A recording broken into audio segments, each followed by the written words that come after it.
Hey, welcome back everyone. It is now July 31st of 2022, and ever since the very end of the Obi-Wan Kenobi TV series, a lot of Star Wars fans have really been very skeptical about what's to come by Disney and Lucasfilm in the next couple of months, as well as, of course, everything to do with Star Wars Andor in just a couple of weeks from now. This is Mike Zero. Make sure to subscribe if you are new to the channel for future Star Wars updates. Also, by the way guys, make sure to drop a thumbs up on this video to support the channel. I thank you also very much for the kind support. It is greatly appreciated.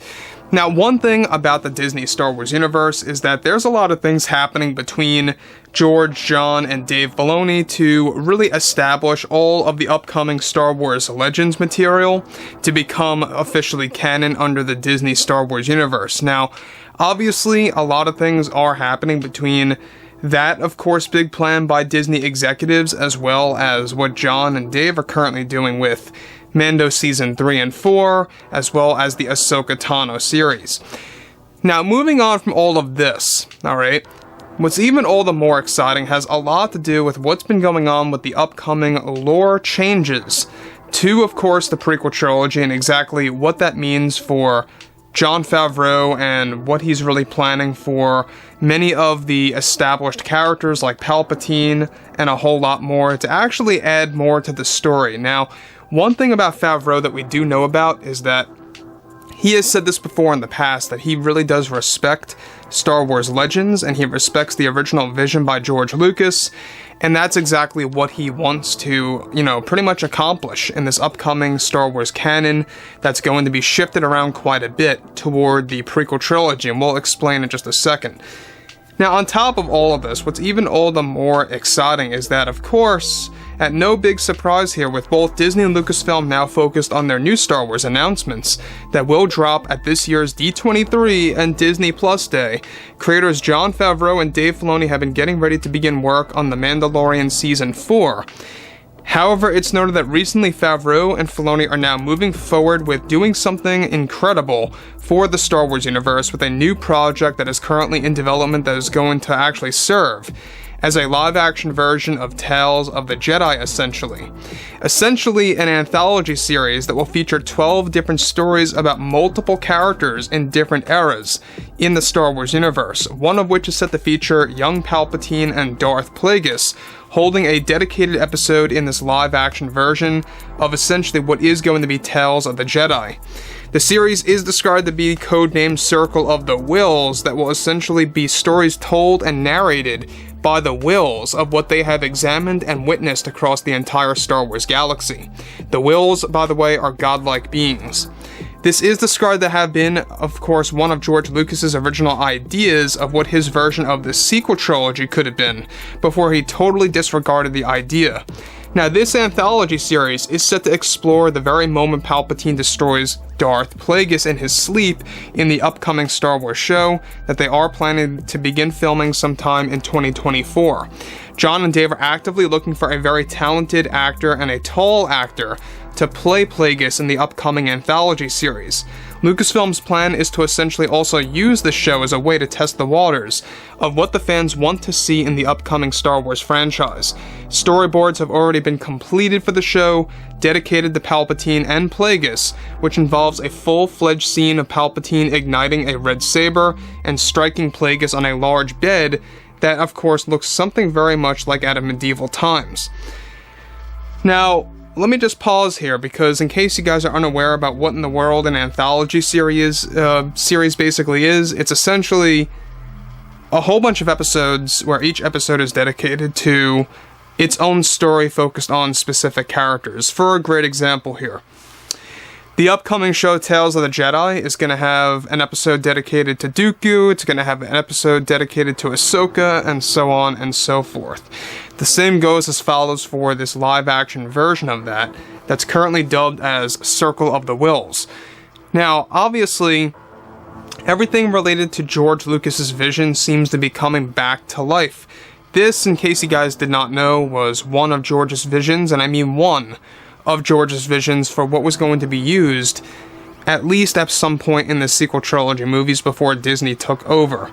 He wanted to focus on the wills and these godlike beings watching over the galaxy and pretty much narrating over the story. Now, This sounds very interesting and more successful sounding as a show as opposed to what George was going to do. You know, all respect to him, but I think that this works a lot better as an anthology series and it makes better sense that way. Now here, this is something that a lot of fans have been asking for the longest time, but Jon and Dave are actually pouring all their energy into making something really change in the Star Wars lore, which we're about to explain right now. So, on top of all of that, this is where things begin to progress, is that Plagueis holds a slightly different design than he did in Star Wars Legends, and this time around is more pronounced. One of the other storyboards features Plagueis' body, of course, and Plagueis' body falling off the bed as Palpatine leaves the room. However, Disney is set to retcon what Palpatine said in the prequels, that essentially he killed Plagueis. When this time, of course, comes in the actual show, this time around fans will realize that Plagueis' Sith spirit actually escapes the room and lives on. This is described to be one of the big lore changes to dialogue from the prequels and what happened to Plagueis in the official storyline of Star Wars Legends. The Sith spirit of Plagueis holds an interesting appearance, almost like a red, misty, transparent cloud, based on the storyboards developed by Jon and Dave so far, moving through a window from Plagueis' observatory room into the night sky.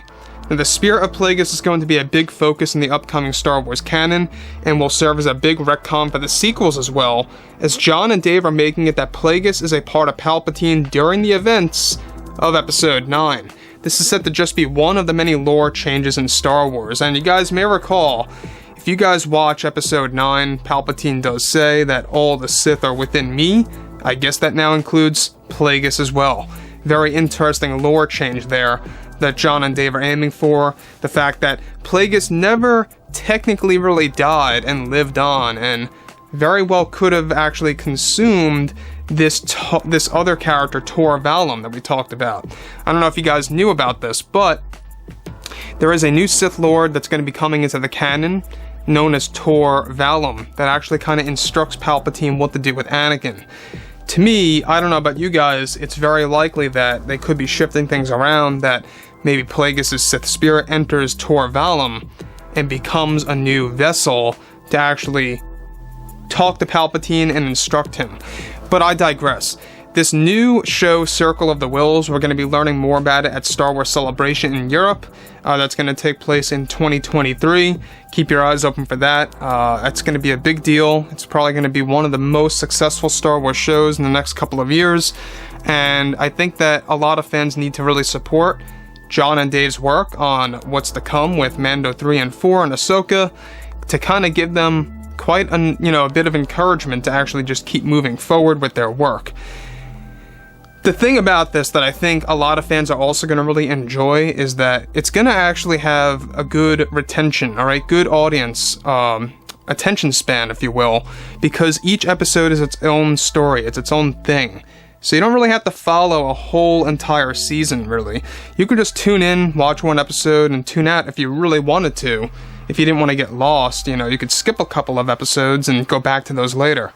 So I think that's why an anthology kind of works, and why Jon and Dave are aiming for that. So overall, guys, drop a comment below.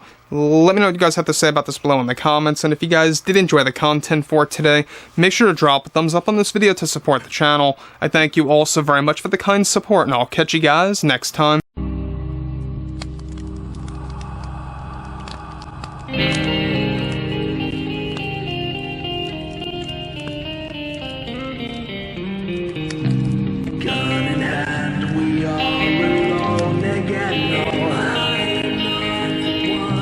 Night to moon, we hear them moans again.